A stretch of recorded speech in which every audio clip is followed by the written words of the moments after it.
The transport ship Morning Star drifted through the quiet darkness of space. Inside, 23 children sat in the passenger compartment, most of them looking out the windows at the stars. They were heading to the core worlds, to schools that would teach them things their small frontier colony couldn't offer. Some were excited. Others were nervous about leaving home. Sarah Chen, 14 years old, sat with her little brother Tommy in her lap. He was only 5 and didn't really understand why they had to leave Mom and Dad behind. She stroked his hair and pointed at a blue nebula in the distance. "Look, Tommy, isn't it pretty?" The boy nodded, but his eyes were sad. Sarah felt her heart squeeze. She was supposed to be the strong big sister, but she was scared too. She'd never been away from their colony before. The other children chatted among themselves. Marcus, 12, was showing his friends pictures of the school they'd attend. Little Emma, 6, was crying quietly while her older cousin tried to comfort her. The teenagers tried to act brave for the younger ones, but their voices shook when they talked. Captain Rivera, the ship's pilot, had promised them it was a safe route. Neutral space, he called it. No wars, no pirates, no problems. Just 3 more days and they'd reach the core worlds. That's when the alarm started screaming. The children jumped in their seats.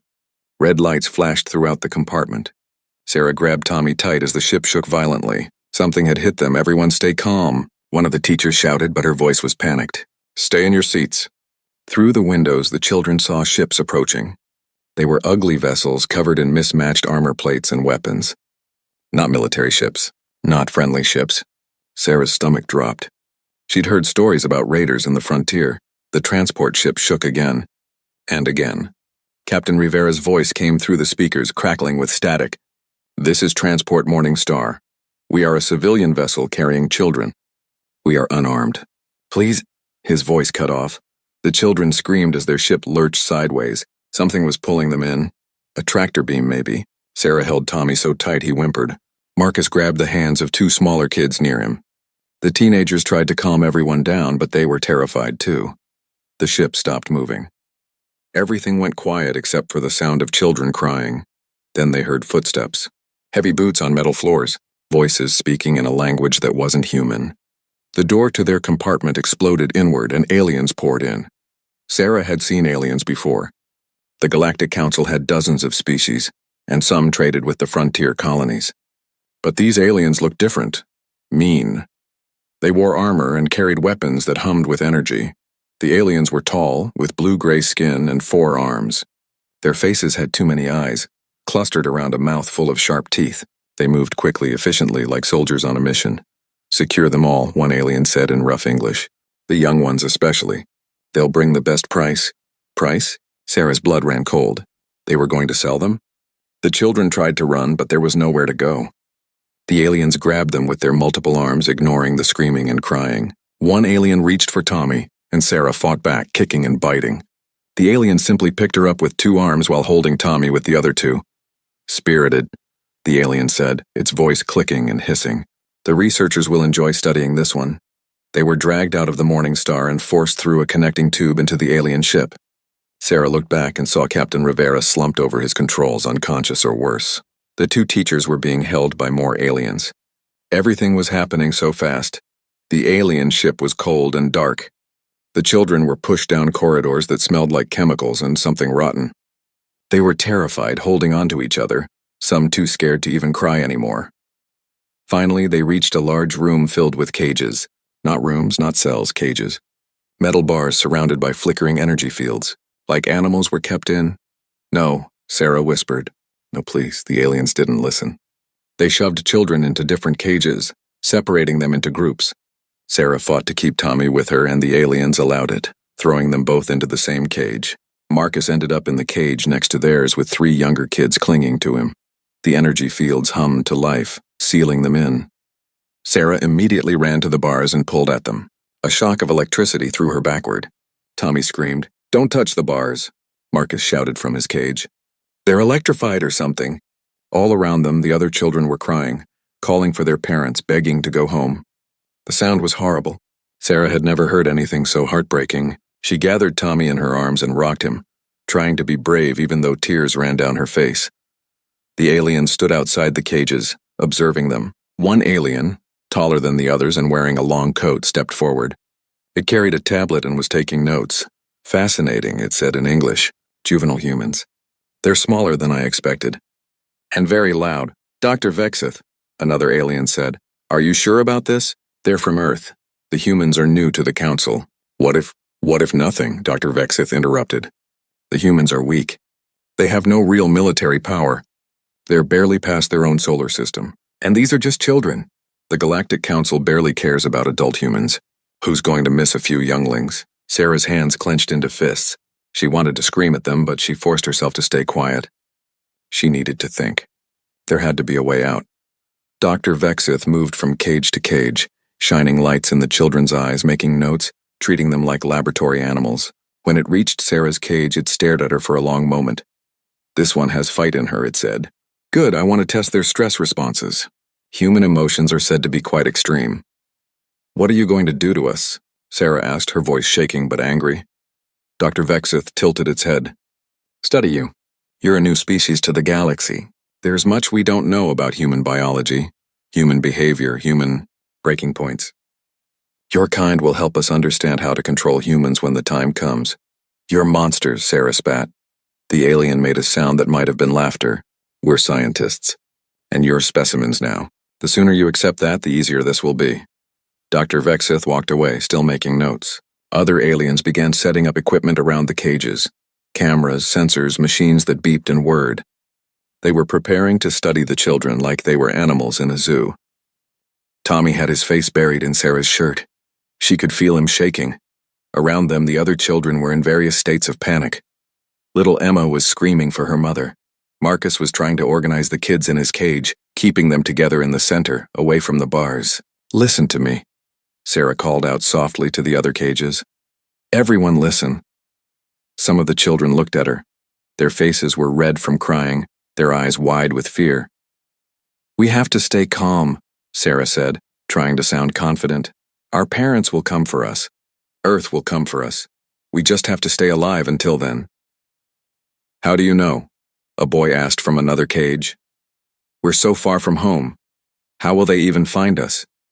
Sarah didn't have an answer for that, but she remembered something her father, a colonial defense officer, had told her once. Because humans don't leave their children behind ever. They'll come. We just have to believe that. Marcus nodded from his cage. Sarah's right. My dad always said the fleet would move heaven and earth for civilians. We just have to hold on. The children wanted to believe. Sarah could see it in their faces, but they were so young, so scared. And the aliens kept setting up their equipment, preparing their experiments. Sarah looked down at Tommy. He'd finally cried himself to sleep in her arms. She kissed the top of his head and made a promise to herself. She would keep him safe. She would keep all of them safe as much as she could. Until help came. If help came. One of the aliens, a younger one that seemed nervous, approached Dr. Vexith. Sir, I need to ask again. Are you certain this is wise? Taking human juveniles? I've heard stories from other species about humans and their young. They're said to be very protective. Dr. Vexith waved a dismissive hand. Stories. Exaggerations. Look at them. They're tiny, weak, crying. What can the humans possibly do to us? We're in neutral space on a hidden station. Even if they find out what happened, it will take them weeks to get diplomatic approval to act. By then, we'll have our data and these specimens will be sold off to private collectors. The humans will file a complaint. The council will offer condolences and life will go on. The nervous alien didn't look convinced, but it nodded and returned to its work. Sarah had been listening carefully. Specimens, collectors. Her stomach turned. They weren't planning to ever let them go. They were going to study them, then sell them like property. She needed to do something. But what? She was 14 years old, trapped in an energy cage, surrounded by armed aliens on a hidden space station. Her communication device had been taken. Everything had been taken. Wait. Sarah remembered the emergency beacon her father had given her. It was hidden in a small compartment in her shoe, disguised as part of the soul. It was supposed to be for extreme emergencies only. It would send out a signal that Earth's defense network could track, but only for a few seconds before burning out. Her father had made her promise to only use it if her life was in danger. This counted. Moving slowly so the aliens wouldn't notice, Sarah reached down and carefully worked at her shoe. Tommy was still asleep, giving her cover. Her fingers found the small compartment and pulled out the tiny beacon. It was no bigger than a coin. She glanced around. The aliens were busy with their equipment, not watching the cages closely. Dr. Fexith was on the other side of the room. This was her chance. Sarah pressed the activation button and felt the beacon pulse once in her hand. It was done. The signal was sent. She quickly crushed it and let the pieces fall through the cage bars where they'd hopefully go unnoticed. "Please let them hear it," she whispered. "Please let them come." In another cage, Marcus caught her eye. He mouthed the words, "What did you do?" Sarah mouthed back, "Help is coming." She hoped she was right. The aliens continued their preparations. Dr. Vexith announced that experiments would begin in the morning, once the children had acclimated to captivity. The lights in the room dimmed to simulate night. The children huddled together in their cages. Some were still crying.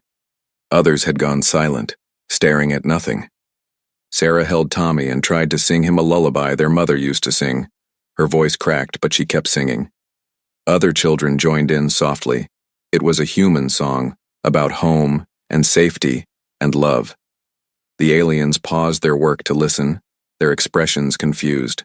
They didn't understand why the humans were singing. They didn't understand what music meant to humans. Comfort, connection, hope. The song ended, and the room fell quiet again. Sarah looked up at the ceiling, imagining she could see through the station's walls to the stars beyond. Somewhere out there was Earth, was home, was family. "Come for us," she whispered to the darkness. "Please come for us." Somewhere in the station, in a room filled with monitoring equipment, an alien technician noticed a brief energy spike, a signal of some kind lasting only a few seconds. The technician almost reported it, then decided it was probably nothing, just interference from the station systems. The technician deleted the anomaly from the log and went back to work. That decision would change everything. The emergency beacon signal reached Earth 17 hours after Sarah activated it. It traveled through subspace, bouncing through relay stations, until it pinged a military satellite orbiting Mars. The satellite immediately flagged it as a priority alert and sent it to Solar Defense Command, Lieutenant. Commander James Park was on night watch when the alert came through.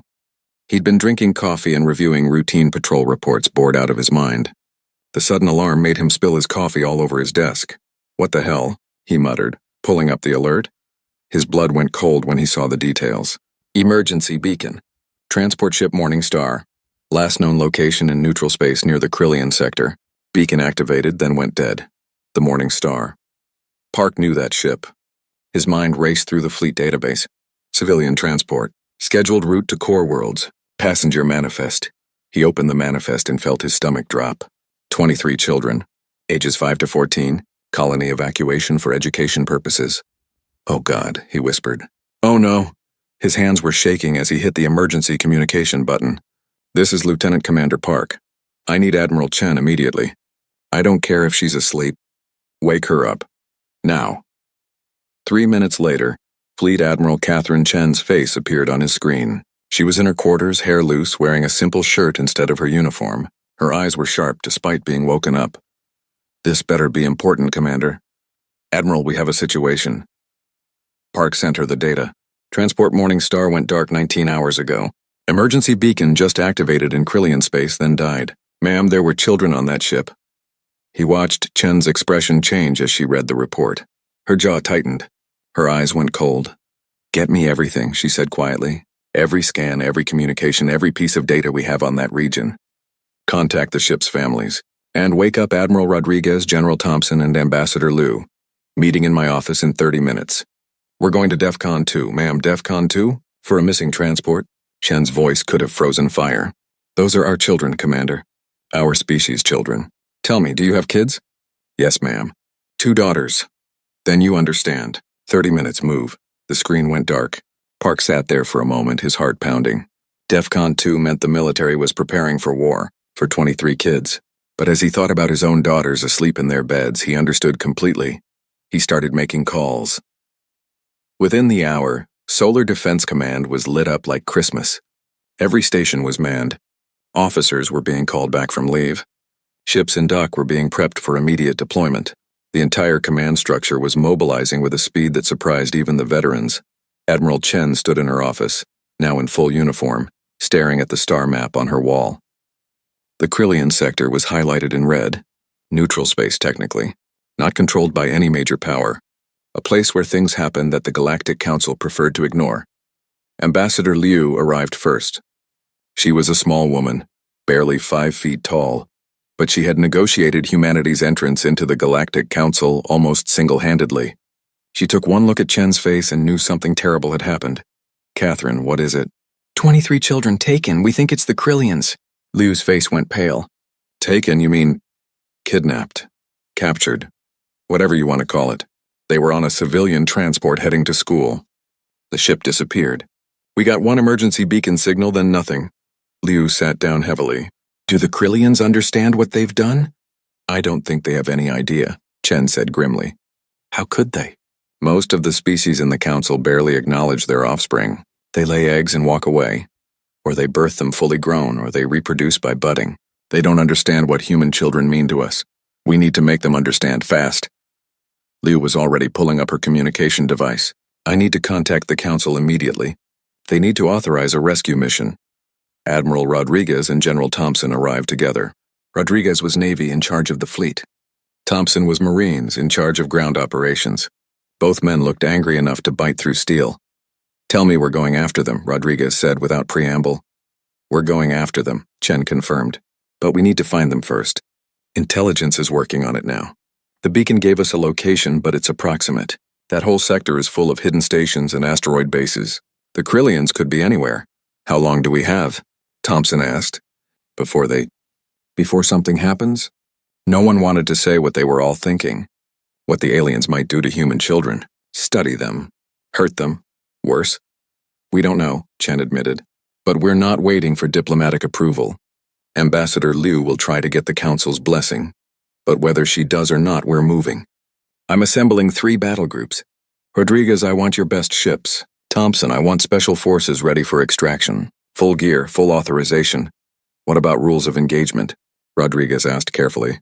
Chen's expression was stone. "Rescue the children. Neutralize any threat. I don't care about the rest. If someone points a weapon at our people or those kids, end them." Liu looked uncomfortable. "Catherine, that's going to cause a diplomatic incident. The Galactic Council has rules about military action in neutral space." "Then they should have had rules about kidnapping children," Chen snapped. Then she took a breath, calming herself. "I'm sorry, Ambassador. I know you have a job to do. Do it. Try to get us authorization. But those are human children out there scared and alone. I'm not leaving them there 1 second longer than necessary, council approval or not." Liu nodded slowly. "I understand. I'll do what I can. But Catherine, the galaxy isn't going to understand why we're reacting this strongly. To them, offspring are just replaceable. Then they're going to learn something new about humans today," Thompson said darkly. Liu left to make her calls to the Galactic Council. The military officers stayed, planning their operation. Within hours, every intelligence asset humanity had in space was focused on finding the children. Spy satellites redirected. Informants contacted. Listening posts on high alert. The families were contacted next. That was the hardest part. Admiral Chen insisted on being present for every call. She owed them that much. Sarah's parents were colonial defense officers themselves. They took the news with military discipline, but Chen could see the terror in their eyes. Sarah's father, Commander Marcus Chen, requested immediate transfer to the rescue fleet. Request denied. Too personal, he argued. She stood firm. He finally broke down and begged her to bring his children home. "I will," Chen promised. "I will bring them all home. You have my word." She made that promise 23 times that night, to 23 sets of parents. Each call was harder than the last. By morning, the news had leaked. It always did. The media exploded. Every human colony, every station, every settlement in space heard the story. 23 children taken by aliens, held somewhere in the dark. The reaction was immediate and overwhelming. The human population across the solar system and beyond erupted in fury. Protests formed outside alien embassies. Human workers walked off jobs with alien employers. Trade ships refused to unload cargo. It was spontaneous and universal. Humans everywhere stopped what they were doing and demanded action. The Galactic Council tried to calm things down. Ambassador Liu was called before the full council to explain what was happening. The council chambers were massive, designed to hold representatives from hundreds of species. Ambassador Liu stood at the center podium, looking up at the tiers of alien representatives. Most looked confused. Some looked annoyed. Councillor Thrix, a mantis-like alien who served as council speaker, addressed her first. Ambassador Liu, please explain the overreaction we're seeing from your species. A transport vessel has gone missing. This is unfortunate, but it happens. Why has your military mobilized? Why are your people rioting? Liu took a deep breath. Because there were children on that transport, Counselor. 23 human children. Thrix tilted his triangular head. Yes, we understand. Juvenile humans. But surely your species produces more offspring. Why this extreme response? There was agreement from other council members. Liu realized with growing horror that they genuinely didn't understand. To them, losing a few young was barely worth noting. Counselor, perhaps I haven't explained human reproduction clearly enough in past sessions, Liu said carefully. Humans invest enormous resources into our offspring. Our children are completely helpless at birth. They cannot walk, cannot feed themselves, cannot survive without constant care. It takes years, many years, before they can function independently. Yes, we know your young are useless for an extended period, another counselor said dismissively. Most species go through juvenile stages. But they grow out of it. Why does it matter if you lose a few? Liu felt her own anger rising. Because we don't just grow them, Counselor. We love them. From the moment they're born, we bond with them. We protect them with our lives. Human evolution made us this way. We're one of the few species that has what you might call extreme parental investment. Our children are precious to us. All of them. Every single one. But they're not even your children, Thrix pointed out. They're children of other humans. Why do you care? Because they're human children, Liu said, her voice rising. Any human child in danger triggers this response in us. It's biological. It's cultural. It's who we are as a species. We protect our young. All our young. Violently if necessary. A reptilian counselor spoke up. Violently. Are you threatening military action in neutral space? That violates at least 6 council regulations. I'm not threatening anything, Counselor. I'm trying to make you understand what's about to happen. My government has mobilized 3 battle groups. They're going to find those children and bring them home. If the Krillians resist, there will be violence. And my people won't stop until every child is safe. The council chamber erupted in noise. Counselors talking over each other. Some demanding Earth be sanctioned. Others calling for calm. Just a few looking thoughtful. An old counselor from a species Liu didn't recognize raised a tentacle for silence. When the chamber quieted, it spoke in a creaky voice. I am Valurian. My species has been part of the council for 6,000 years. I've seen many species come and go. I remember one species long ago that had similar instincts about their young. Protectiveness. Aggression when their offspring were threatened. What happened to them? Thrix asked. They became one of the most feared species in the galaxy, the Valurian said. Not because they were the strongest or the most advanced, but because everyone learned never ever threaten their children. Those who did learned the hard way. The humans call it scorched earth, when a species fights with such desperation that they'll destroy everything, including themselves, to achieve their goal. Ambassador Liu is trying to warn us. The humans have been triggered. They will not stop. That's barbaric, Thrix said. That's evolution, the Valurian corrected. Species that protected their young successfully passed on their genes. Species that didn't die out. The humans survived. They evolved. And now they're here in our council and someone has made a terrible mistake.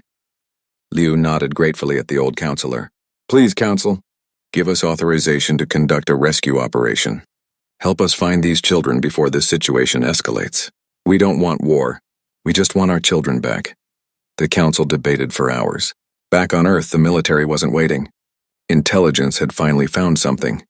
A Krillian informant, motivated by a very large sum of human currency and some implied threats, had given up a location. A hidden station in an asteroid field. Known Krillian territory. Admiral Chen looked at the data and made her decision. That's where they are. I can feel it. Rodriguez prepped the fleet. Thompson, get your people ready. We're going in. What about council approval? Someone asked. Chen's smile was cold. What about it? We're leaving in 4 hours, with or without their blessing. Those children have been missing for almost 48 hours. That's 48 hours too long. Across human space, the mobilization continued. It wasn't just military. Civilian ships were volunteering to help search. Merchant marines were offering their vessels. Even colony defense forces were requesting permission to join the rescue. It was unprecedented. Humanity, barely 50 years into space travel, was unifying with a singular purpose. Get the children back. The Krillian Syndicate, unaware of what was coming, continued with their plans. Dr. Vexith was preparing the first round of experiments on the human juveniles. The station's defense forces were on normal alert. They'd done this kind of thing before. Grabbed specimens, studied them, sold them off. It was routine. No one had ever come looking. Why would the humans be different?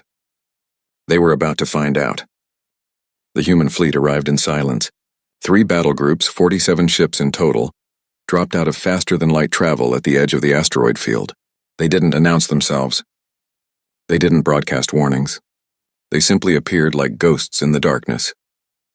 On the bridge of the flagship Resolute, Admiral Chen stood with her hands clasped behind her back, staring at the view screen. The asteroid field stretched out before them, countless rocks tumbling slowly through space. Somewhere in there was the Krillian station. Somewhere in there were the children. "Status report," she said calmly. "Sensors are scanning the field," the tactical officer reported. "We're picking up power signatures. Multiple sources. At least one large structure hidden among the asteroids. That has to be the station, ma'am. Any defense forces? Negative so far. Wait." The officer leaned forward. "Contact. 6 ships Krillian design, moving to intercept. They're hailing us. Put them through." A Krillian face appeared on the view screen. It had 4 eyes and too many teeth. It looked annoyed rather than worried. "Human vessels, you are in Krillian territorial space. State your business or depart immediately." Chen stepped forward. Her voice was cold enough to freeze hydrogen. "This is Fleet Admiral Catherine Chen of Earth's Solar Defense Force. You are holding 23 human children on that station. Return them immediately unharmed and we will leave peacefully. You have 5 minutes to comply." The Krillian's expression shifted from annoyance to confusion. "Children? We don't know what you're talking about. This is neutral space. You have no authority here." 4 minutes, 30 seconds, Chen said flatly. "You can't threaten us. We're protected under Galactic Council." 4 minutes, Chen interrupted. "I suggest you use this time wisely. Contact your station. Bring those children to the docking bay. Release them to us. Or face the consequences." The Krillian laughed. Actually laughed. "You think we're afraid of you? You're barely a spacefaring species. You have no power here. Leave now or we'll force you to leave." Chen's jaw tightened. 3 minutes, 30 seconds. "Choose carefully." The communication cut off. The Krillian ships began moving into an attack formation. Chen watched them, her expression unchanging. "Admiral," Rodriguez said quietly from her side. "They're not going to comply." "I know," Chen said. "Commander Thompson, are your teams ready?" In the hangar bay, Marine Commander Jackson Thompson stood with 60 of the best Special Forces operators humanity had ever produced. They were checking weapons, testing equipment, running through final briefings. These were the men and women who inserted into hostile territory when things went wrong, who rescued hostages, who completed impossible missions. Thompson spoke into his comm. "Teams are ready, Admiral." "Give us the word." "Stand by," Chen replied. 2 minutes remaining. On the station, Dr. Vexith was in the laboratory, reviewing data from the first night's observations of the human children. They were fascinating specimens. High emotional responses, strong social bonding. The way they comforted each other was almost primitive, but interesting. An alarm started blaring. Vexith looked up, annoyed. "What's that?" A nervous technician ran in. "Sir, there are human warships outside the asteroid field. A lot of them. They're demanding we release the specimens." Vexith's 4 eyes blinked in surprise. "Human warships? How did they even find us? And why would they?" Understanding dawned. "They came for the juveniles?" "That's ridiculous. We're in neutral space. They can't touch us, sir. They gave us a deadline. 5 minutes to release the humans." Vexith checked the time. "How long ago was that?" 3 minutes ago, sir." "Then we have 2 minutes. Get the station commander. Tell him to activate all defense systems. The humans are bluffing. They won't risk damaging the station with their own young inside." The technician didn't look convinced, but he ran to deliver the message. Vexith turned back to his research. The humans would file a complaint with the council. There would be negotiations. Eventually, there would be a settlement, probably financial. But by then, Vexith would have his data. Everything would work out. He had no idea how wrong he was. On the Resolute, Chen watched the countdown timer. 60 seconds, 30 seconds, 10. The Krillian ships opened fire. Plasma bolts and missiles streaked toward the human fleet. They impacted against shields that flickered but held. Not a single human ship was damaged. The Krillian weapons were decades out of date, meant to scare off pirates and small freighters. Against modern military shields, they were barely an inconvenience. Chen's expression didn't change. Return fire. Disable their vessels. I want prisoners for questioning. The human response was surgical. Targeted laser fire struck the Krillian ship's engines and weapon systems. Within 30 seconds, all 6 ships were drifting, powerless. Not destroyed. Not killed, just stopped. Sir, the tactical officer said with surprise. They didn't even scratch our shields. They weren't supposed to be fighting a military, Chen said. Thompson, you're clear. Go get our children. Copy that. Launching now. 6 stealth shuttles dropped from the human ships. They moved fast and quiet, slipping through the asteroid field toward the station. The Krillian sensors designed to detect large vessels never saw them coming. Inside the shuttles, the Special Forces teams were focused. Each operator knew their job. Building schematics had been uploaded to their helmets. Hostage locations were marked. Threat assessment was complete. This was what they trained for. Thompson spoke over the team channel. Remember, primary objective is the children. Get them out safe. Everything else is secondary. Rules of engagement are weapons-free. Anyone who points a gun at you or the kids gets dropped. No warnings. We clear? 60 voices responded as one. Clear, sir. The shuttles reached the station's hull. Cutting torches activated, slicing through metal like it was paper. The teams poured in, moving through corridors with practiced efficiency. They'd memorized the layout. Every turn. Every room. They knew exactly where they were going. The Krillians stationed inside barely had time to react. Armored humans appeared out of nowhere, moving with impossible speed. Those who reached for weapons were put down with precise shots. Those who raised their hands were zip-tied and left behind. The humans didn't slow down, didn't stop. They moved like a force of nature. On the station, alarms were screaming. Dr. Vexith finally understood that something had gone very, very wrong. He ran toward the laboratory where the children were held, but his path was blocked by his own station's security personnel running the other direction. What's happening? He demanded. The humans are inside. They teleported right through our shields somehow. They're everywhere. Vexith's legs nearly gave out. Inside how?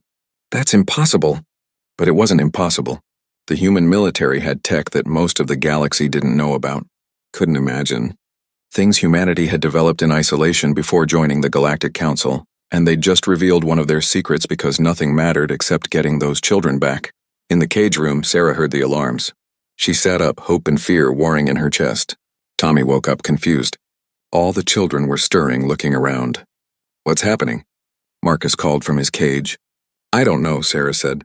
But something's... The door exploded inward. Not unlocked. Not opened. Exploded. And through the smoke came figures in black armor carrying weapons moving with terrifying purpose. For a heartbeat, Sarah was more scared than before. Then she saw the flags on their shoulders. Human flags. Earth flags. We're here for the children. One of the armored figures shouted. Everyone stay calm. We're taking you home. The children erupted in screams. Not fear this time, relief, joy. They were saved. Sarah burst into tears, clutching Tommy so hard he squeaked. Around them, the other children were crying, laughing, calling out. The operators moved quickly. One team secured the room, weapons aimed at the doorways. Another team worked on the cages. The energy fields flickered and died as human tech overrode the Krillian systems. The cage doors swung open. Thompson entered the room, scanning the children. They looked terrified but unharmed. Thank God. Medical teams, get in here. I want every child checked right now. Combat medics rushed in, carrying supplies. They knelt beside the children, speaking softly, checking for injuries. The children clung to them, crying, asking questions, begging to go home. Sarah found herself facing a tall operator with kind eyes visible through his helmet visor. Are you okay, sweetheart? Did they hurt you? We're okay, Sarah managed through her tears. They were going to do experiments on us. But you came. You actually came. Of course we came, the operator said gently. We'll always come, always. Can you walk? We need to get you to the shuttles. I can walk? Sarah looked at Tommy. But my brother. I've got him. The operator lifted Tommy easily, cradling him like he weighed nothing. Let's go home. The teams began evacuating the children. They moved in a protective formation, operators on all sides, weapons ready. Every corridor they passed through had been cleared. Every Krillian who had tried to interfere was on the ground, unconscious or worse. Dr. Vexith finally made it to the laboratory. He arrived just in time to see the last of the human children being carried away by armored soldiers. He ran forward, shouting, "Stop! Those are research specimens. You can't—" An operator turned and pointed a weapon at him. Vexith froze. The human spoke, voice amplified by the helmet speaker. "You want to finish that sentence, please? Give me a reason." Vexith looked into that visor and saw death waiting. He very slowly raised his hands. I was just— You were just what? Studying children? Running experiments? Keeping them in cages?" The operator's voice was cold with fury. "On your knees now." Vexith dropped. Other Krillians in the room did the same. The human operators zip-tied them all, then moved on, following their teams toward the docking bay. On the Resolute, Chen watched the operation through the live feeds. The children were being loaded onto the shuttles. All 23. All alive. She allowed herself a small breath of relief. They'd made it. The children were safe. "Admiral," the sensor officer said urgently. Multiple contacts jumping in. "It's the Krillian defense fleet. 24 ships moving into attack formation." Chen turned to look at the view screen. More Krillian ships were appearing, surrounding the human vessels. They were bigger than the first group. Military vessels, not just patrol craft. This was their actual fleet. A communication came through. A Krillian commander, all four eyes blazing with anger. "Human vessels, you have violated neutral space and attacked Krillian assets. Surrender immediately or—" "Shuttles away," Thompson reported over the comm. "We have all 23 children." "They're safe," Chen smiled. It wasn't a nice smile. She turned back to the Krillian commander. "Or what?" she asked softly. The Krillian commander blinked, confused by her tone. "Or we will open fire. You're outnumbered. You cannot—" One of the Krillian ships fired, possibly by accident, possibly because a gunner got nervous. It didn't matter. The missile struck a human destroyer. The shields flickered, absorbed the impact, and held. Not even a dent. The bridge went silent. Chen's smile vanished. Her voice dropped to barely above a whisper, but every person on the bridge heard it clearly. "Wrong choice." She turned to Rodriguez. "Destroy them. All of them." Rodriguez hesitated for only a second. "All of them, Admiral?" "They fired on us. They held our children. They made their choice. Send them a message the entire galaxy will hear. Open fire." The human fleet opened fire. It was like comparing a thunderstorm to a candle. Decades of human military development, hidden from the galaxy, unleashed in fury. Advanced railguns, precision lasers, missiles with AI guidance systems, weapons the Galactic Council didn't know humans possessed. The Krillian ships didn't stand a chance. Their shields collapsed under the first volley. Their armor melted under sustained laser fire. Their ships broke apart, spinning into the asteroids. Within 3 minutes, the entire Krillian defense fleet was gone. Not damaged. Not disabled. Gone. The few escape pods that launched were allowed to drift. Chen wasn't interested in killing helpless survivors, but the ships themselves were obliterated. The station's defenses were destroyed. When the smoke cleared, the Krillian forces were finished. In the shuttles, the children felt the ship shake as the fleet fired. Sarah held Tommy close, her eyes closed. The operators around them stayed calm, speaking softly, keeping the children distracted. But Sarah could hear it. The sound of weapons firing. The sound of war. "Is it over?" Tommy whispered. The operator holding him nodded. "Almost, buddy. Almost. Just a little longer and we'll be home." The shuttles docked with the Resolute. As soon as the airlock opened, medical teams rushed in. The children were carried or led to the medical bay, where doctors and nurses were waiting. There were hugs, tears, relief. Admiral Chen came down to the medical bay herself. She walked among the children, speaking softly to each one, making sure they were okay. When she reached Sarah, she knelt down to eye level. "You're Sarah Chen, yes?" "Commander Chen's daughter." Sarah nodded, unable to speak.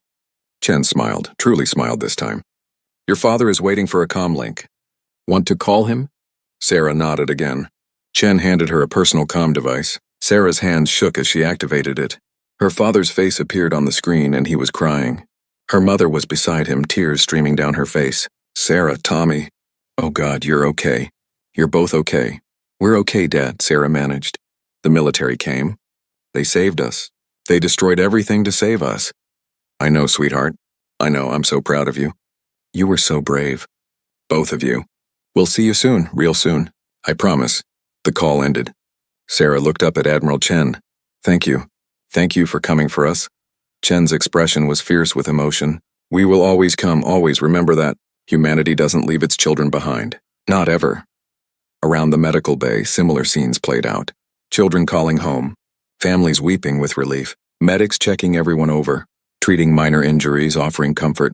Outside in the debris field that had once been a Krillian fleet, escape pods transmitted desperate messages.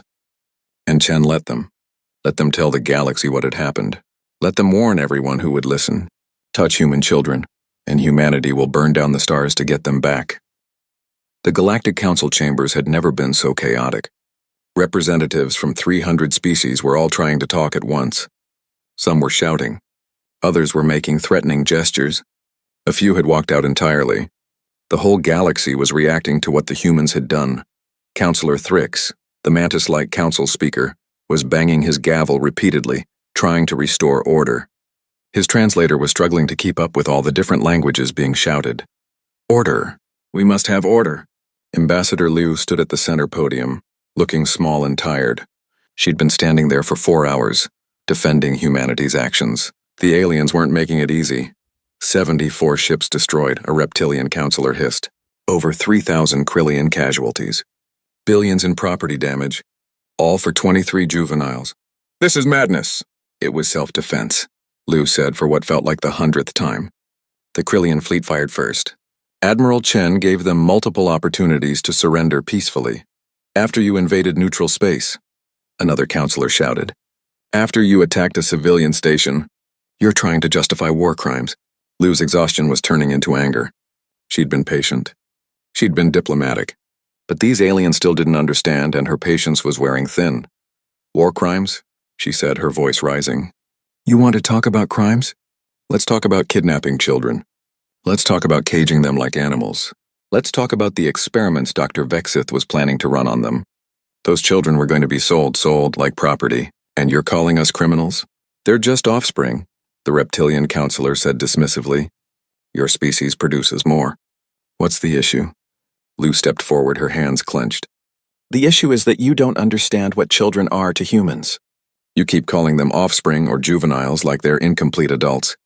That's not what they are to us. Then what are they? Thrix asked, genuinely confused. Liu took a breath. This was it. She needed to make them understand.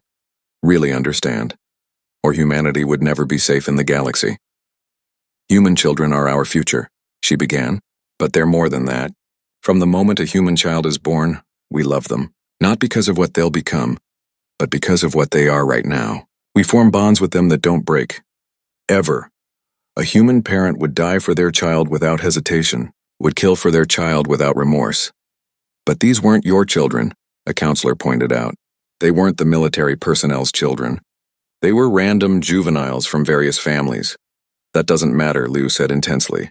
To humans, all children are our children. When we see a child in danger, any child, every protective instinct we have activates. It's not logical. It's not practical. It's biological. It's cultural. It's fundamental to who we are as a species. She pulled up images on the main display, pictures of the children in the cages looking terrified. The council chamber went quiet. Some of the aliens looked at the images with curiosity. Others looked uncomfortable. Look at them, Liu said. Really look. See how they're holding each other? That's bonding behavior. See the tears? That's fear response. Human children are completely helpless. They can't defend themselves. They can't survive alone. They depend on adults, on all adults, to protect them. And human adults are hardwired to respond to that need. This is a weakness, the reptilian counselor declared. If you can be manipulated by images of young...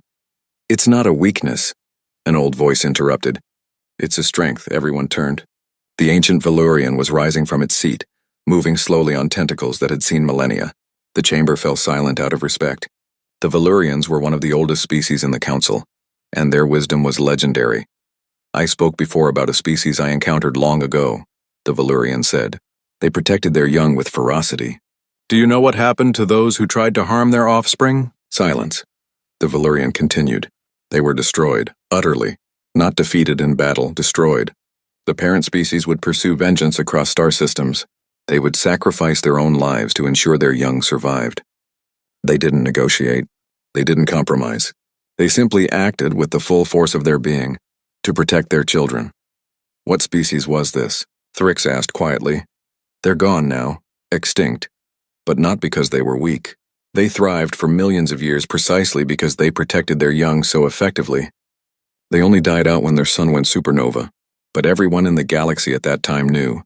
You didn't touch their children. Ever. The Valyrian turned its many eyes toward Liu. Ambassador, humanity has that same instinct. Counselor Thrix asked you what your children are. Let me tell you what they are from an outside perspective. Your children are your species' survival mechanism. Your willingness to die for them, to kill for them, to burn down the galaxy for them. That's not madness. That's evolution working exactly as intended. But the response was disproportionate, a bird-like counselor argued. Thousands dead for 23 young. How can that be justified? Liu stepped forward again. Let me explain human mathematics. It's very simple. If you threaten one human child, humanity will come for you. If you threaten 10 human children, humanity will come for you 10 times as hard. If you threaten 23 human children, humanity will make an example of you that the entire galaxy will remember for generations. That's not disproportionate to us. That's exactly proportionate. You're saying humans will always respond with overwhelming force? Thrix asked. I'm saying humans will always respond with whatever force is necessary, Liu corrected. Admiral Chen gave the Krillians 5 minutes to return the children peacefully. They refused. They fired on us. They made their choice. And now the whole galaxy knows what happens when you harm human children. This is barbaric, someone muttered. No, the Valyrian said. This is honest. Humans are telling you clearly and directly what their boundaries are. Most species hide their true capabilities. Humans just revealed tech you didn't know they had. Destroyed a fleet in 3 minutes and extracted hostages from a fortified station with 0 casualties. They did all of this to send a message. I suggest we listen to that message. Liu nodded gratefully. We didn't want this. We tried diplomatic channels first. We asked for help. But our children were in danger and we couldn't wait. Wouldn't wait. Every hour those children spent in those cages was an hour too long. What about the Krillian survivors? Thrix asked. What happens to them? The ones who directly participated in the kidnapping and experimentation will be tried under human law, Liu said flatly. The others will be released once we're satisfied they had no knowledge of the crimes. But Dr. Vexith and his team, they're going to human prisons, for a very long time. You can't take council species as prisoners, the reptilian counselor protested. We already have, Liu said coldly. They kidnapped our children. They're coming to trial. If the council has a problem with that, we can discuss it. But those criminals are not being released. The chamber erupted in argument again. Some species supported humanity's position. Others were outraged. A few were starting to understand that humanity wasn't going to back down, no matter what the council said. Thrix finally restored order. The council will need to review this matter in detail. Ambassador Liu, humanity's actions have created a significant diplomatic incident. There will be consequences. I understand, Liu said, but those consequences will be worth it if it means our children are safe. If it means every species in this galaxy knows that human children are untouchable, we'll pay whatever political price is necessary for that. Even if it means sanctions, trade embargoes? Liu smiled, and it was not a nice smile. Counselor, do you know what happens when you sanction humans? We adapt, we innovate. We become self-sufficient. Do you know what happens when you threaten human children? We mobilize, we unify. We become dangerous. I'll let you decide which scenario you prefer. Thrix was silent for a long moment. Then he said, This session is adjourned. We will reconvene tomorrow to discuss appropriate responses. Ambassador Liu, you're dismissed. Liu bowed and left the chamber. Outside, she found her aide waiting with a secure communication device. Admiral Chen is calling, the aide said. Liu took the device. Chen's face appeared and she was smiling. A real smile, not the cold expression she'd worn during the battle. How are the children? Liu asked immediately. Good. Better than expected, actually. Medical says they're remarkably resilient. A few nightmares, some anxiety, but no serious trauma. They're with their families now. Every single one of them got to go home. Liu felt tears in her eyes. She'd been so focused on defending humanity's actions, she'd almost forgotten the most important part. The children were safe. They were home. That's good, she said quietly. That's so good. How did it go with the council? Chen asked. About as well as expected. They're angry, confused, scared, some of them. But I think we got our message across. The Valurian helped. That ancient species has seen this before, apparently. Good, let them be angry. Let them be scared. As long as they understand that our children are off limits, I don't care what they think of us. There will be political consequences, Catherine. Sanctions, probably. Trade restrictions. Let them try, Chen said with confidence. Humanity survived and thrived alone for thousands of years. We can do it again if we have to, but I don't think it will come to that. Most of the galaxy isn't stupid. They'll realize it's easier to work with us than against us, and none of them will touch our children again. I hope you're right. I am right. News is spreading, Ambassador. The story of what we did. Every species with communications is hearing about it. 23 human children taken and humanity tore apart a fleet to get them back. That story is going to be told for decades. Maybe centuries. And every time someone thinks about causing harm to humans, they'll remember. They'll remember what we're willing to do. Liu nodded. The children. How are they really? Beyond the medical reports. Chen's expression softened. I talked to most of them. They're incredible, Ambassador. Scared but brave, especially the older ones. They protected the younger kids. Comforted them. One girl, Sarah Chen, she's a distant cousin of mine, actually. She activated an emergency beacon that helped us find them. 14 years old in a cage surrounded by aliens, and she kept her head. Made sure her brother stayed calm. That's humanity right there. That's what we're protecting. They're lucky to have people like you looking out for them. No, Chen said firmly.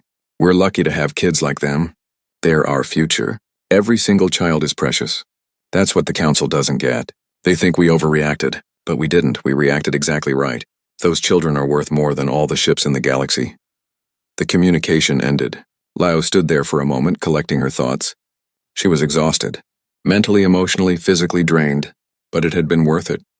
The children were home. Her aide approached. Ambassador, we're getting reports from across the galaxy. The reaction to what happened is significant. Show me. The aide pulled up news feeds from various species. Liu watched as alien journalists tried to explain what had happened. Some called it an overreaction. Others called it terrifying. A few called it admirable. But one thing was clear. Every single species was talking about it. Humanity had made a statement. Don't touch our children. Over the next few days, the galaxy's response became clearer. Some species withdrew their ambassadors from Earth, protesting humanity's excessive violence. Others increased their diplomatic presence, wanting closer ties with a species that was clearly more powerful than they'd let on. Trade suffered temporarily. A few species refused to do business with humans, but other species stepped in, eager to fill the gap. And humanity adapted quickly, finding new markets, new partners. Criminal organizations across the galaxy took note. Human ships were already off limits for pirates. Humans hunted pirates with dedication that bordered on obsession. Now human children became the most protected beings in the galaxy. No one wanted to be the next Krillian syndicate. The Galactic Council eventually issued a formal reprimand to humanity.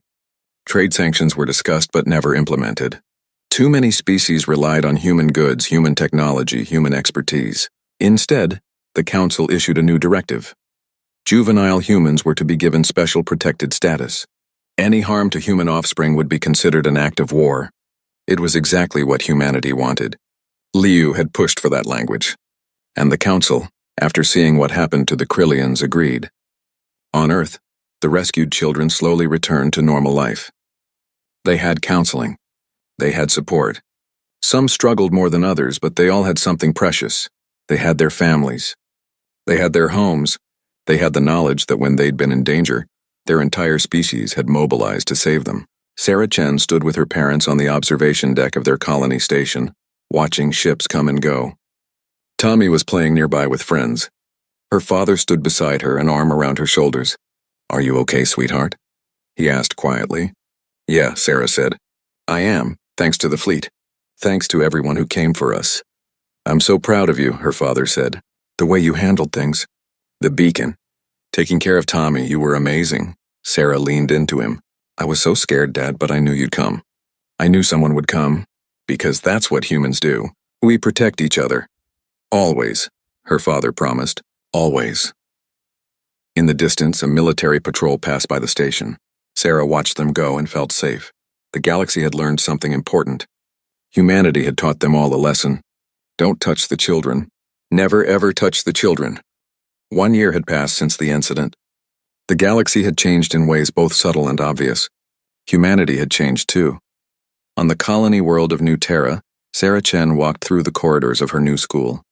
It was everything her parents had hoped for when they'd first sent her on that transport. Advanced science labs, experienced teachers, students from across human space. She was learning things she could never have learned on her frontier colony. But she was different now. All 23 of them were different. Sarah, wait up. Marcus jogged to catch up with her, his backpack bouncing. He'd grown taller over the year, his voice deeper. At 13 now, he was starting to look more like a man than a boy. Hey, Sarah said, smiling. Ready for the presentation? As ready as I'll ever be, Marcus said. It's weird, you know. Talking about what happened. 2 aliens. They were heading to a special assembly. Representatives from a dozen alien species were visiting the school, part of a new Galactic Council program. Cultural exchange, they called it. But Sarah knew what it really was. The aliens were trying to understand humans better, trying to make sure nothing like last year ever happened again. The auditorium was packed. Human students sat in rows, excited and nervous. At the front, several aliens sat on a raised platform. Sarah recognized some of the species. A Valurian, a mantis-like Thrix, even a reformed Krillian who'd spoken out against his own people's actions. Principal Davis, a kind woman who'd made sure all the rescued children got special support, stepped up to the podium. Welcome, everyone. Today is special because we have survivors of last year's incident here to speak. Sarah Chen and Marcus Rivera have volunteered to share their experience. Let's give them our attention and our respect. Applause filled the room. Sarah and Marcus walked to the front. Sarah's hands were shaking, but she took a breath and steadied herself. She'd faced worse than public speaking. Thank you for having us, Sarah began. I'm going to tell you what happened, but not to make anyone uncomfortable. I'm telling you so everyone understands. So this never happens to anyone else, human or alien. She explained the capture, the cages, the fear. Marcus talked about how the older kids tried to protect the younger ones, how they'd sung songs to stay brave, how they'd believed help would come. And it did, Sarah said. The military found us in less than 2 days. They broke into the station and got us out. Not one of us was seriously hurt. Not one of us was left behind. A Krillian student, one of the few in the school, carefully selected for the exchange program, raised his hand. I'm sorry for what my people did. But I need to ask, why did your military destroy so many ships? My people say over 3,000 died. Couldn't they have just negotiated? Sarah looked at the Krillian student. He seemed genuinely confused. They tried. Admiral Chen gave your people 5 minutes to return us. They refused and fired on the fleet. But even before that, negotiation wasn't really an option. Why not? Because we were children, Sarah said simply. Human children. And humans don't negotiate when their children are in danger. They act immediately, overwhelming force, whatever it takes. A Valurian representative spoke up, its ancient voice carrying across the auditorium. Young Sarah speaks truth.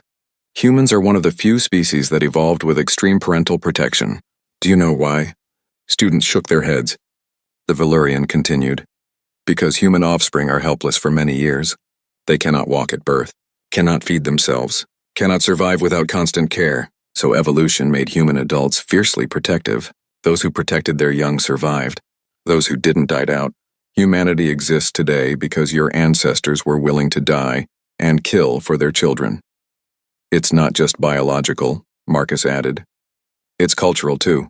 We're taught from birth that children are precious. All children. When you hurt a human child, you're not just attacking one person. You're attacking something every human holds sacred. A Thrix representative clicked its mandibles thoughtfully. This is what the council failed to understand. We thought you would negotiate, file complaints, seek diplomatic solutions. Instead, you mobilized for war within hours. It was unprecedented. Principal Davis stepped forward. And now it's doctrine. The galaxy learned something last year. Human children are off limits. But it's more than that. Other species are starting to rethink how they treat their own young. That was true. Sarah had read the reports. Some alien species with weak parental bonds were starting programs to care for their offspring more actively, not because they'd developed emotions about it, but because they'd seen the advantage humans had. Protected, nurtured children grew into stronger adults. It was simple survival strategy, but it was changing alien cultures.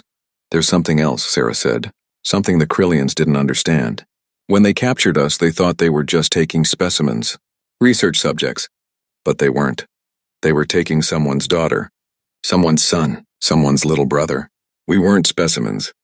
We were people. We were loved. She felt tears in her eyes but pushed through. My little brother Tommy was 5 years old.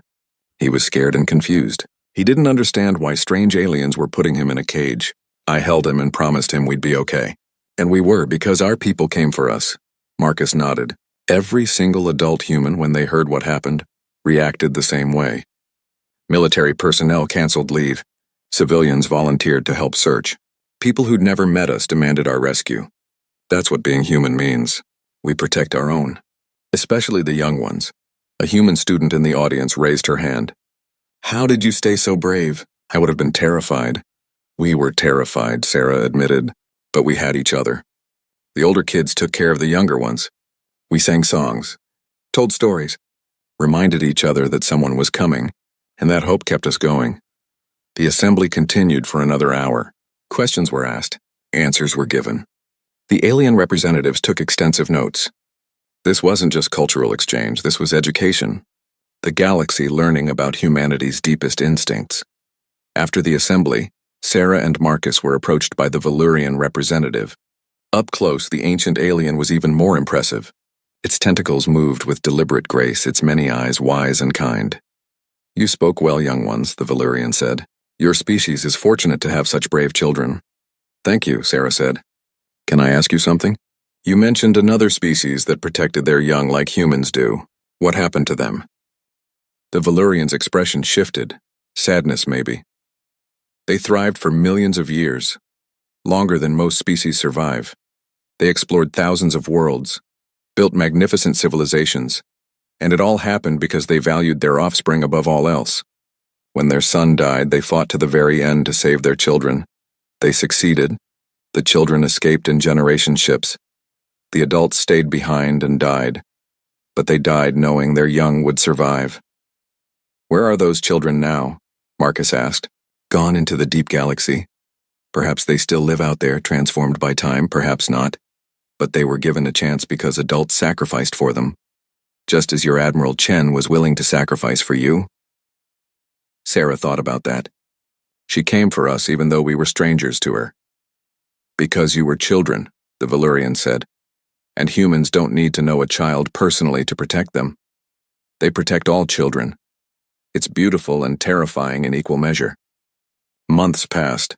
The galaxy continued to adapt to humanity's presence. Trade increased, diplomatic relations strengthened. But everyone remembered the lesson. Some species tested it, in small ways.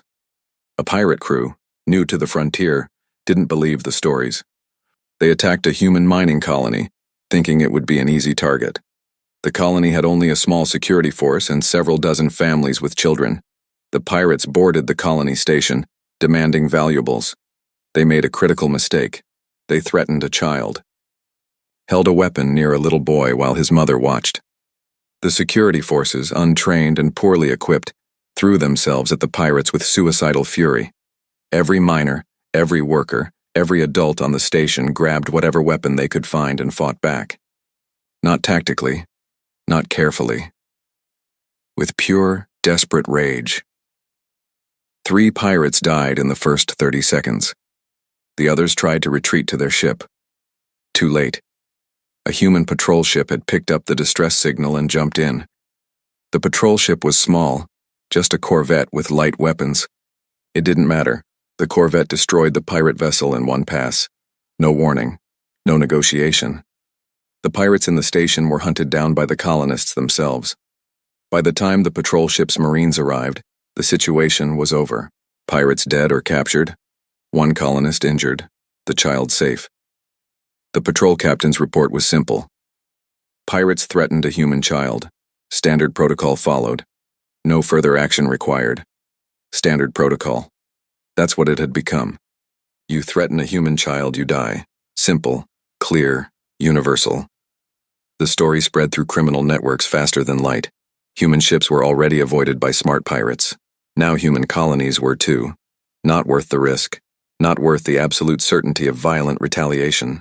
But it wasn't just criminals learning the lesson. Legitimate species were learning too.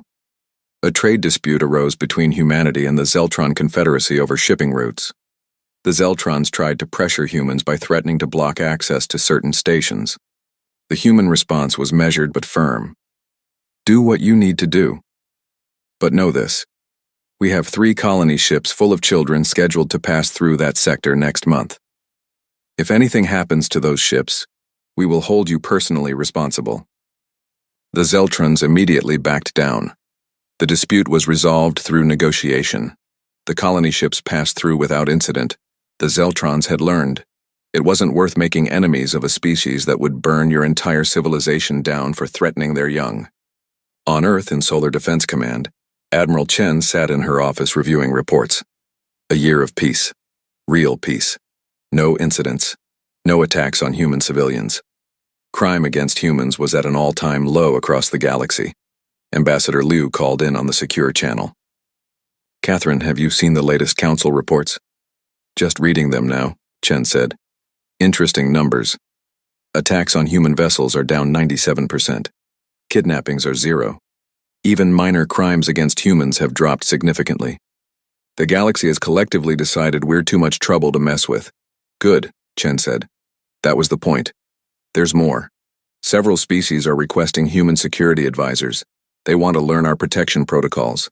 And, Liu paused, 3 species have asked for human teachers to work in their schools, specifically to teach their young. Chen looked up, surprised. They want humans around their offspring? Species that barely acknowledge their young want us to teach them? I think it's more than that, Liu said thoughtfully. They've seen how we value children, how we nurture them, and they're wondering if maybe they've been doing it wrong all these millennia. The Antarian Collective specifically cited how human children develop strong social bonds and emotional intelligence. They want their young to have those traits. Are we going to do it? I think we should. Carefully. With protocols. But yes, if we can help other species care for their children better, isn't that worthwhile? Chen nodded slowly. It is. Send me the details. We'll put together a program. The years continued to pass. Human influence in the galaxy grew, not through military might, though everyone knew humans had that. Not through economic power, though humanity traded extensively. Through something simpler, through how humans treated their young. Alien species started copying human child-rearing practices. Daycare centers appeared on alien worlds. Schools became more nurturing. Parents who'd once abandoned eggs now stayed to raise their offspring. Not all species, not everywhere. But it was spreading. The Valurian watched this shift and was pleased. They'd seen it before, millennia ago. A species that valued its young became a species that changed the galaxy. Not through conquest. Through example, Sarah Chen graduated from school with honors. She'd decided to study xenobiology, wanting to understand the aliens who'd once caged her. Not with hatred, with curiosity. If she could help humans and aliens understand each other better, maybe incidents like hers would never happen again. Marcus became a pilot, joining the Merchant Marines.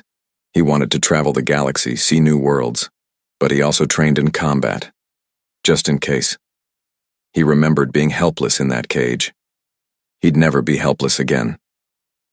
Tommy, now 10 years old, barely remembered the kidnapping. Sarah had made sure of that.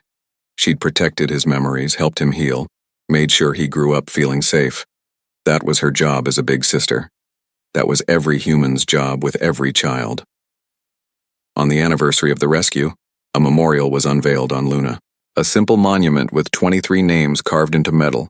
Below the names, an inscription. We came for them. We will always come. This is humanity's promise. Representatives from across the galaxy attended the ceremony. Even a Krillian delegation came, laying flowers and offering apologies. The Krillian syndicate was gone. Destroyed by human action and galactic sanction, the new Krillian government was different. Better. They'd learned. Admiral Chen spoke at the ceremony. She was older now, gray in her hair, but her voice was still strong. 1 year ago, 23 children were taken. Today, they're all thriving. Going to school. Playing with friends. Living normal lives. That's what we fought for. Not vengeance. Not glory. Just the simple right of children to be safe. She looked at the memorial, then at the crowd. This monument isn't just for those 23. It's a reminder. To us, to the galaxy, children are precious. All children. Human children. Alien children. Any child in danger deserves protection. That's the lesson we taught. That's the lesson I hope we'll never need to teach again. The crowd was silent. Then slowly applause began. Human and alien hands clapping together. Species that had once questioned humanity's response now understood. Now respected. That evening, Sarah visited the memorial alone. She traced her name with her fingers, remembering that scared 14-year-old girl in the cage. She was 17 now, stronger, different. Thank you, she whispered to the memorial. To all the people who'd come for her. Thank you for caring. For fighting. For showing me what it means to be human. She heard footsteps behind her. Admiral Chen approached, carrying flowers. Mind if I join you? Chen asked. Of course not, Admiral. They stood together in silence for a moment. Then Chen spoke. How are you doing, really? Good, Sarah said honestly. I still have nightmares sometimes, but they're getting less frequent. And I have support. Family, friends, counselors. Everyone wants to make sure we're okay. That's good. That's important. Chen placed her flowers at the base of the memorial. You know, after it happened, some people asked me if it was worth it. 3 lives lost in the rescue. Thousands of enemies killed. A diplomatic incident that lasted months. All for 23 children. What did you tell them? Chen smiled. I told them that those 3 who died in the rescue were someone's children too. And yes, it was worth it. Every time. Every single time. Because that's who humans are. We protect our own. Sarah nodded. She understood that now in a way she couldn't have before. Being captured had taught her something important. Humanity wasn't just individuals. It was a family. A species-wide family that looked after its members, especially the young ones. The galaxy's different now, Sarah said. Because of what happened to us. It is, Chen agreed. Safer, at least for children. Other species are learning to value their young. Some are even asking humans to help them become better parents. That's a change I never expected. Do you think it will last? The peace? Chen considered. As long as everyone remembers the lesson. As long as they understand that human children are untouchable. And that humans will move the stars themselves to protect them. The moment someone forget, she shrugged. We'll teach the lesson again. As many times as necessary. Sarah looked up at the stars. Somewhere out there were billions of aliens, thousands of species, countless civilizations, and every single one of them knew about the 23 children who'd been taken, and the fleet that came for them. I hope they remember, Sarah said softly. I hope no one ever has to go through what we did. They will, Chen said with certainty. Because humans will make sure they remember. That's our promise. That's our duty. The children are safe. All of them. Always. They stood together at the memorial as Earth's sun set behind them, casting long shadows across the names carved in metal. 23 names. 23 lives saved. 23 reasons why humanity would never compromise on protecting its young. The galaxy had learned. Touch human children, and humanity would come for you. Not with negotiations. Not with diplomacy. With everything they had, with fire and fury and absolute determination. It was a simple lesson. One that would be taught in alien schools for generations. One that would shape galactic policy for centuries. One that would keep children safe across the stars. The lesson was this: humanity protects its children always, forever, without exception. And the galaxy finally understood.